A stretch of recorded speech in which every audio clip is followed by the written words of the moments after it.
Buenos días y bienvenidos a la Peña Martiana.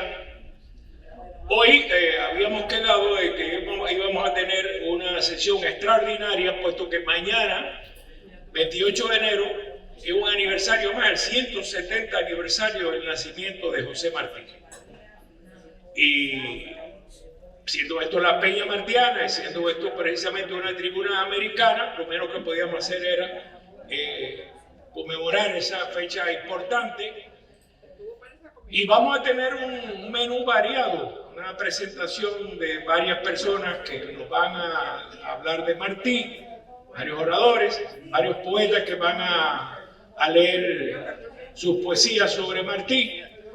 Y nada, estaremos realizando esta actividad. Buenas tardes, antes que todo, es un placer, un gran honor estar en esta tribuna nuevamente, una vez más. Pero hoy no vengo a esta tribuna como orador. ¿Por qué? Porque los oradores son precisamente historiadores, hombres que conocen la historia, que la han estudiado. Y hoy es un día extraordinario, porque es la víspera del natalicio del apóstol de Cuba, José Martí. Y las personalidades que van a expresar criterios, opiniones de ese gigante de la historia de Cuba, hombre universal que es José Martí, pues sí tienen los conocimientos adecuados para eso. Nosotros venimos hoy aquí nada más que como moderador y como presentador de las personalidades. Pero antes de comenzar, quiero decir que aquí en la mesa está Rafael Albuquerque, preso político, un hombre vertical como una palma real, como también lo es Orlando Cordobés. Aquí está Fernando Bodo, aquí está Héctor Carbonell, también un hombre escritor vertical como una palma real, hombre de historia. Nosotros tenemos aquí también a un hombre que es historia dentro del Colegio de Periodistas, el señor Rupert Bernal, mi amigo personal. Tenemos la presencia de Silveiro, Roger Silveiro, que también se encuentra con nosotros. Y por el camino vamos a mencionar cualquier otra persona que hayamos. ¿Cómo es su nombre, señora? Un placer conocerla. Discúlpeme que no la haya conocido anteriormente, pero para mí una mujer es de mucho valor que haya sido presa política y más que está en víspera de salir a la luz pública Las Plantadas. La película Plantada. Sí, señor. Mi amiga Alicia del Busto, que va a estar ahí junto con usted también en esa historia. Un placer haberla conocido y discúlpeme que no la haya mencionado antes. Bueno, pues siempre Guerra Bueno es el que da las primeras notas aquí de actividades, pero no ha llegado un milagro, porque siempre está aquí. Pero vamos a comenzar con un hombre que además de historiador es licenciado en Filosofía y Letras de la Universidad Central de Las Villas, con un máster en Lingüística Hispana y Lenguas Romances, escritor, periodista, editor y compositor, fundador de Editoriales Letras Latinas desde Venezuela en el 2004, Letras Latinas Publisher en Estados Unidos desde el 2015. Ha publicado decenas de libros, aquí no lo dice, pero lo voy a decir yo. Tiene 38 libros escritos, 20 de los cuales están en todas las universidades a lo largo y ancho de los Estados Unidos. Incluso hay libros de él que están en el Congreso. Además, ha escrito monografías de maestros de la pintura venezolana, biografías de Hemingway y del apóstol de Cuba, José Martí, investigaciones lingüísticas y tutoriales de idioma. Reside actualmente en los Estados Unidos de América, es director de South Press International, donde su esposa también es vicedirectora. Y para mí es un honor pues presentarlo a él y hablar también de su esposa Felicia Jiménez, también profesional desde Venezuela, que se cuenta en estos avatares también del periodismo junto a él. Adelante, invito a Ángel Cristóbal para que nos hable del apóstol de Cuba, José Martí. Muy buenas tardes, muchísimas gracias, especialmente a los miembros de la mesa, al señor Calatayud. Me disculpan las personalidades que no las conozco directamente, pero sí estoy al tanto de toda la trayectoria que han tenido en defensa de la democracia y la independencia verdadera de Cuba. Para mí realmente es un privilegio, es un honor estar aquí con ustedes en una fecha como esta, previo, víspera, nacimiento de José Martí. En realidad no quiero hacerle un esbozo biográfico de él, sino más bien una historia vinculada a una trilogía de libros que escribí sobre Martí. Pues bien, este libro pequeño, como ustedes ven, es una síntesis que escribí a raíz de cuando en el año 2002 comenzaron a llegar las primeras brigadas de médicos cubanos, producto de la misión esa de Barrio Adentro que había creado el gobierno de allá, pues se produjo enseguida también una llegada también de escritores, de autores, de cubanos, pues, con los que no teníamos ningún tipo de relaciones porque sencillamente ellos venían con una misión muy específica y nosotros trabajábamos en el sector privado, no teníamos que ver absolutamente nada con eso. Pero se me ocurrió la peregrina idea de escribir algo sobre Martí, porque los venezolanos siempre me preguntaban, sabiendo que soy de origen cubano, pues, ¿quién era Martí? No soy un martiano ortodoxo, como se dice, porque incluso a partir de este libro pues surgió Libertad sin ira, que es sobre secretos y curiosidades martianas. En este libro trato de aclarar algunos comentarios, disparates, leyendas, mitos acerca de José Martí como hombre, como esposo, como amante, como amigo, como revolucionario. Trato de hacer todas esas, como por ejemplo,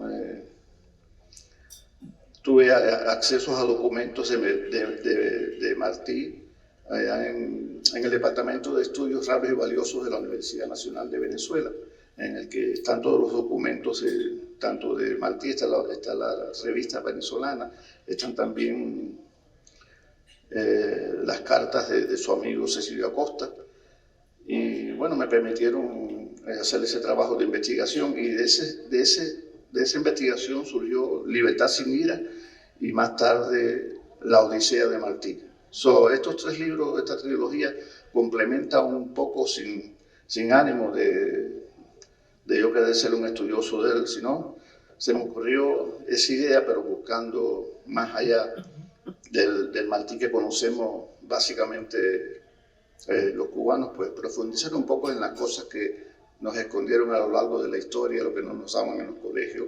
A Martí tenemos que mantenerlos vivos y eso nos toca a nosotros los cubanos. Independientemente que es admirado en el mundo entero, creo que a nosotros por deuda nos toca, porque es el más grande de los cubanos.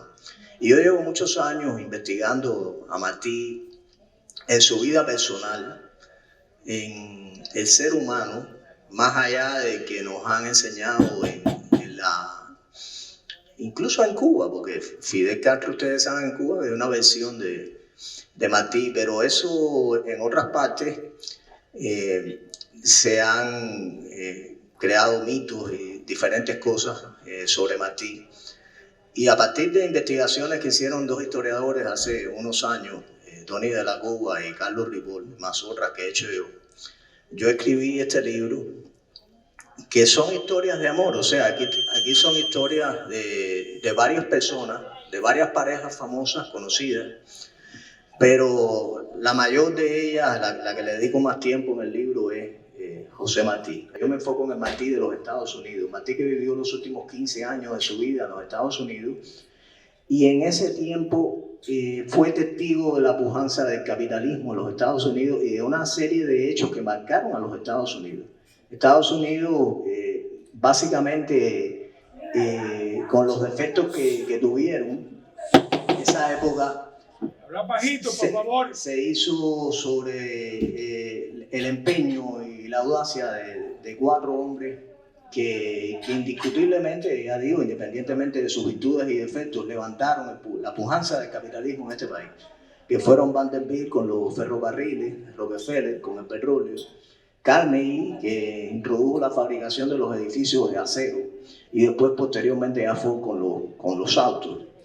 Ese periodo de 1880 a 1895, que es cuando Martí parte a Cuba, fue un periodo determinante en cuanto a la economía y el capitalismo en los Estados Unidos, que es lo que ve Martí en su libro.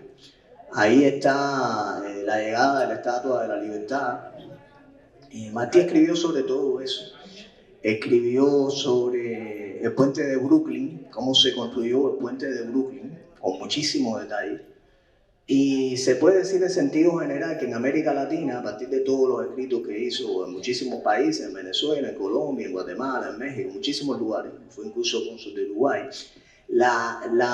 Estados Unidos se conoció en América Latina gracias a los escritos de Martí. Y si hoy en día las personas que quieran saber de historia, leyendo a Martí, pues descubren muchas cosas de los Estados Unidos. Hoy mismo que hay una tremenda tensión aquí con las elecciones y los republicanos y los demócratas. Martí fue testigo de elecciones en los Estados Unidos, escribe el asesinato del presidente Garfield, el presidente republicano que fue asesinado en 1881, describe las elecciones de Grover Cleveland con Blaine, lo que pasó con Rutherford Hayes y Tyler, el problema que hubo aquí cuando los republicanos y los demócratas decían que habían ganado las elecciones en 3 estados. Todo eso se ve en Martí. Martí tenía sus opiniones de eso, y creo que si quieren conocer la historia de los Estados Unidos tienen que leer eso. El bandido, no sé, hay muchísimas crónicas en las que yo le pudiera hablar, antes de hablarle un poquitico más del libro mío, que acabo de escribir, el bandido Jesse James, que se hicieron muchas películas del oeste. Jesse James fue un bandido que operaba en la parte del Estado confederado de los Estados Unidos cuando la guerra de secesión, cuando la guerra del norte contra el sur. No era que precisamente fuera alguien que pertenecía al ejército confederado y luchaba contra la Unión de Lincoln, sino que operaba ahí en esas cosas, en esa zona con los hermanos Younger. Ustedes que han visto cine, a lo mejor recuerdan las películas de Jesse James y de los hermanos Younger. Cuando matan a Jesse James a traición, Martí hace una crónica de eso que les recomiendo a todos porque realmente te enteras de lo que estaba pasando y cómo fue eso, y en realidad es la visión real de las cosas y no la que te presentan después muy románticamente las películas del oeste que seguramente ustedes han visto. Les pongo ese ejemplo. Entre muchísimos otros, Martí escribe lo que era el barrio chino, cómo era el funeral de un chino en Nueva York, infinidad de cosas. Podría decir yo que si quieren, cómo cosían las mujeres, porque te hablaba lo mismo de costura, que de política, que te hablaba de botánica, que te hablaba de cualquier cosa. Martí era una persona que se enfocaba en todo lo que era la realidad, después la plasmaba como nadie, porque escribe, aunque no era un gran poeta en el estricto sentido de la poesía Martí está en los textos. Y seguiremos hablando de Martí este año y el que viene, y cuando pasen muchísimos años más, porque Martí se va a morir cuando se muera la última persona que lo recuerde, y entonces no se va a morir nunca. Muchas gracias. No voy a hablar de Martí como del cielo o perfecto. Al saber que fue un humano, debió padecer defectos. Te hablaré de Martí el hijo, el chiquillo de Leonor, que escogió la rosa blanca como una muestra de amor. Sí, aquel Martí que de joven en las canteras sufrió a un grillete encadenado, pero que no transigió. Martí, estadista, el poeta, Martí recolectó dinero para la causa y mil penurias sufrió. No Martí como una aureola, no un Martí libre de error. El Martí que añora ahora viendo a mi patria en dolor, era un Martí muy humano, era un Martí soñador, al que algunos han criticado y llaman conquistador. A ese Martí que hoy conozco se esforzó siendo el mejor, Martí que estudiaba a diario, Martí que al gobernador, cual si fuera un legionario, le reclamó sin temor. Mi Martí, el contestatario, Martí del volcán Herbol. Defenderé con mis versos a ese Martí sin temor. Fue sublime, temerario, fue además libertador. Todo lo contrario al sistema de terror que de Cuba es escenario, donde oprime un dictador. Mi Martí de Rosa Blanca, el muchacho de Leonor, mi Martí que allí en Dos Ríos se murió de cara al sol. Wow. Bueno, esta poesía se llama 19 de mayo. ¿Qué pensamientos habría en la mente de Martí mientras el campo se abría a los ojos del Mambí? Playitas de Cajobabo, aún sin llegar la mañana, conoció a un cubano bravo en esa noche espartana. Un 11 de abril se mueve del año 95, era el siglo XIX, y la historia nos da un brinco. A partir de su llegada hay un cambio trascendente. Ya estaba en la patria amada, podía levantar la frente. Toda la angustia pasada se desborda en alegría, años de labor callada y al fin en la patria un día. Quizás pasan por su mente las ofensas recibidas, las dudas de alguna gente sin saber de sus heridas. Por donde van no hay caminos, cuesta mucho caminar, cortan las ramas y espinos que les impiden andar. Se van uniendo patriotas a la fiel tropa mambisa y Martí escribe sus notas con letra firme y precisa.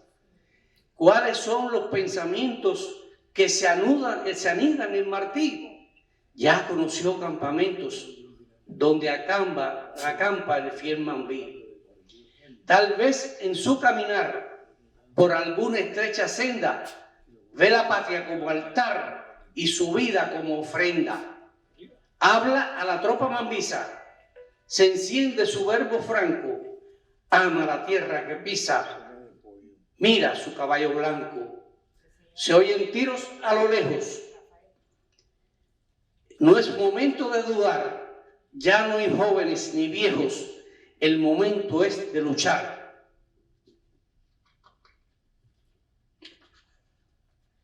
Gómez le dice a Martí, al verlo participar, no debe de estar aquí, pues este no es su lugar. Era el delta de Dos Ríos, del Cauto y Contramaestre, muy cerca a los lomeríos, y allí fue el combate ecuestre. Martí decidió su suerte, avanzó en alto su frente, sin mostrar miedo a la muerte, y cayó como un valiente. El 19 de mayo pasa a la posteridad, Martí parte en su caballo con rumbo a la eternidad. He dicho yo en otras ocasiones, hablando de Martí, que Martí es el único líder independentista, libertador de pueblos, que en vez de crear un comité revolucionario o una junta de generales, creó un partido democrático. No había ocurrido en la historia del mundo ese acontecimiento, que un libertador de pueblos, un líder independentista, no constituyera un comité revolucionario, no constituyera una junta militar. Y este hombre genial se le ocurrió la creación de un partido democrático, partido político. ¿Por qué le llamó Partido Revolucionario Cubano? Porque Martí, que era un realista, sabía que en la olla de la política cubana existía un grupo de gente que claro, como Cuba era una colonia española, eran españolistas.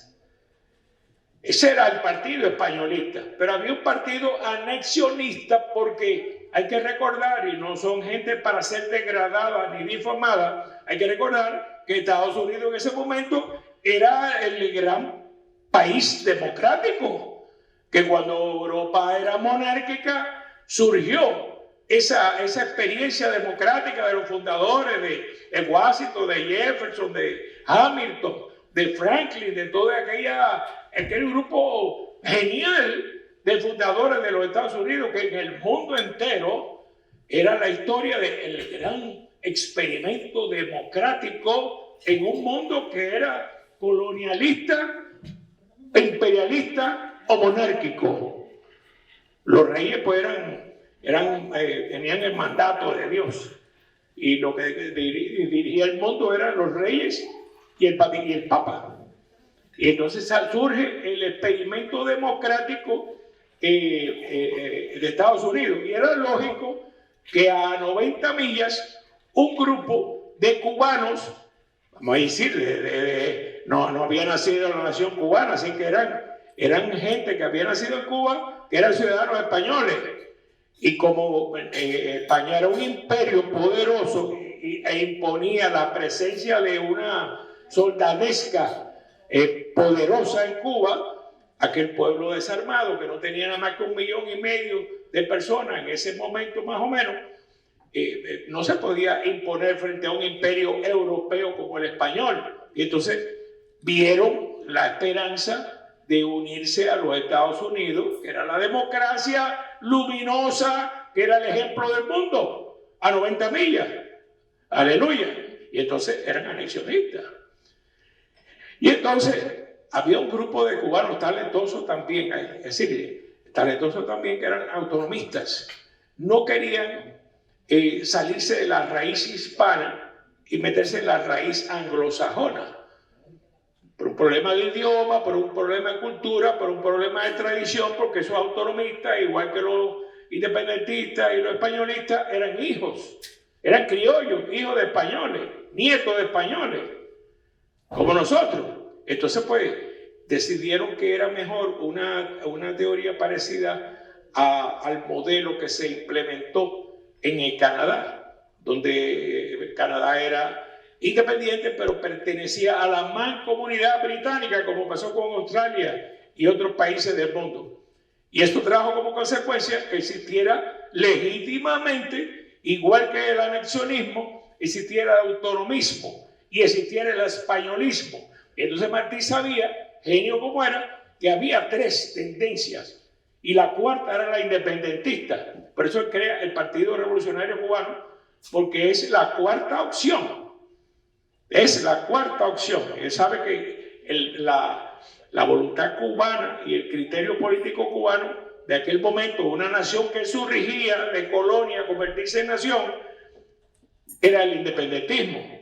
Y Martí se convierte en la gran figura, hijo de un sargento español, de una mujer como Leonor que sentía por España, y él que era un hombre culto que había bebido en los ríos de la cultura española, de las tradiciones españolas, es un cubanazo y decide y convoca a los cubanos a la cosa de independencia. ¿Qué pasa? Que había ocurrido ya la guerra de los 10 años, donde Martí era un niño, pero que hizo una famosa poesía al 10 de octubre, el día de Césped, de la de Majagua, y estuvo preso en la cantera de San Lázaro, con un grillete, rompiendo mármol y piedra, con una mandarria, un niño, casi. Y ahí naturalmente se creció, aquel niño se creció y se convirtió en hombre, y aquel hombre se convirtió en un patriota, y aquel patriota se convirtió en un visionario, y aquel visionario se convirtió en un estratega, y aquel estratega se convirtió en un apóstol de nuestro pueblo. Cuando Martí vive en Nueva York y está en la lucha de Cuba, enfrentado a un imperio español, en decadencia casi, pero un imperio poderoso, que como se dijo aquí, Cuando se dijo ayer en la conferencia de Chile, que viene el 24 de febrero a hablar aquí Julio Chini, un gran cubano, las armas del gobierno del ejército español eran, lo he dicho muchas veces, Mauser, rifles Mauser de repetición, y ya existían las ametralladoras Maxim, y ya existía el telégrafo, y ya era muy fácil la comunicación entre las tropas modernas y las líneas de ferrocarril para darle la vuelta. Estábamos al punto, Martí crea el Partido Revolucionario en 1892 y la guerra se inicia en 1895, ya en la antesala del siglo XX, el siglo de la modernidad. Y esa Nueva York que conoció Martí, que caminaba, brincaba 3 escalones para subir los edificios, ya habían allí casi rascacielos no, pero edificios de 10, 15 pisos. Ya existía el elevador, ya existía, vio Martí allí la inauguración del puente de Brooklyn, de la Estatua de la Libertad. Es decir, era el momento de la modernidad y Cuba estaba atrasado. Entonces, en ese mundo donde la causa de Cuba, como ahora, era ignorada por completo y no tenía la menor importancia Cuba, José Martí se encuentra con que la mayoría de los patriotas cubanos que tenían un nombre y un prestigio enorme se encontraban dedicados a labores como nosotros, labores económicas, familiares, personales, empresariales, intelectuales. Estaba todo el exilio de aquella época como el de ahora, disperso y marginado e ignorado por la comunidad, por la cómplice comunidad internacional que entonces y ahora no ha dado la espalda a ese pueblo secuestrado y crucificado. Pero entonces ese hijo de un sargento español que nunca había tirado un tiro, que tenía un pie en la tierra y un pie en el aire, puesto que era un patriota, un soñador, un iluso, un loco sublime, entendió perfectamente cuál era el panorama internacional en ese momento, que surgía un nuevo siglo, que venía a galope un nuevo siglo y que había un desarrollo político y económico enorme. Y todo ese hormigueo que ocurría sociológico en Nueva York le sirvió a Martí como escalón y plataforma de despegue para la creación de este instrumento, porque él sabía que había dos cosas que a veces nosotros no las sabemos, que esa es la estrategia de Martí, que había un brazo que tenía que ser el brazo de la acción directa, de la tremenda, y tenía que haber un brazo de la cosa diplomática, del lobismo, del contacto internacional, porque igual que para una receta de cocina hace falta 10 productos para hacer una obra, una paella, ¿cuántas cosas necesita? La libertad de Cuba necesitaba también un grupo de cosas, y no solamente era el heroísmo del cubano, el brazo, el machete, la lucha, el sacrificio, la guerra, sino también la comunidad internacional, porque igual que ahora, entonces el proceso de Cuba estaba insertado en la situación internacional, en las trabas, en las trampas, en los compromisos creados, de la comunidad internacional.